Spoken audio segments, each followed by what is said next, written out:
In a quiet village, surrounded by whispering trees and gentle morning mist, there lived a 12-year-old boy named Ariv.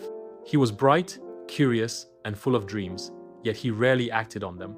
Books lay open, but unread on his table. A half-finished wooden model waited in the corner of his room.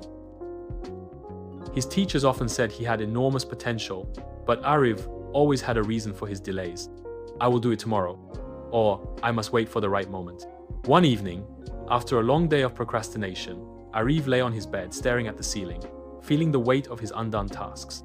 Outside, the sky darkened, and the sound of crickets filled the air. Slowly, his eyes closed, and he drifted into a deep sleep. He found himself standing in an unfamiliar place. The ground beneath his feet felt soft, like clouds, and a gentle light surrounded him. Before he could understand where he was, he heard footsteps approaching.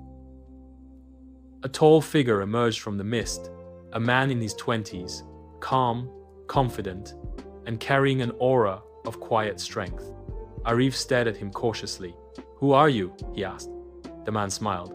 "I am you," he replied. "The you that you could become." Ariv's eyes widened. The man did resemble him, the same eyes, the same gentle features, but shaped by time, discipline, and wisdom. His posture was firm, his expression peaceful, and his presence strangely comforting. "Why are you here?" Ariv whispered. The older version of himself looked at him with kindness. "Because you keep calling for me," he said. "Every time you dream of being better, every time you hope to change your life, you reach out to me. But dreams alone do not bring me to life." Ariv lowered his head. "I try," he murmured, "but I fail. I get tired, distracted, or scared. I always think I will try again tomorrow." His future self stepped closer. "Ariv, do you know what separates who you are from who you wish to become?" The boy shook his head. "It is not talent," the man said softly. "Not luck, not opportunity. It is a single moment, the moment you stop making excuses." Ariv felt a sting in his chest. "Excuses?" he repeated. "Yes," his future self replied. "Every dream you delay becomes a burden. Every small task you avoid becomes a wall between us. You wish to meet the future you successful, strong, disciplined, but as long as excuses hold your hand, I cannot come any closer."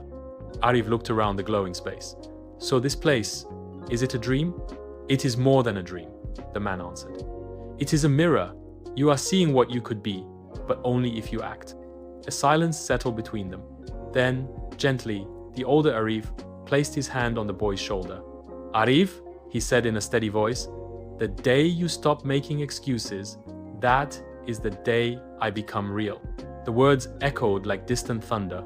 Ariv wanted to reply, but the light around them began to fade. The ground trembled softly, and the figure of his future self slowly dissolved into the mist. "Wait!" Ariv shouted. "Don't go! I need you." "You will find me," the fading voice whispered, "when you find discipline." In a sudden jolt, Ariv woke up. The morning sun peeked through his window. His heart was racing, and his hands were trembling. On his desk lay his unfinished projects. For the first time, he did not feel tired or hesitant. Instead, he felt a quiet determination. He stood up, took a deep breath, and whispered to himself, "No more excuses."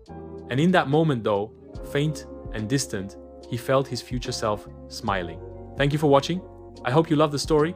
Remember to like, share, and subscribe to Life Moral Stories for more inspiring stories. See you in the next video.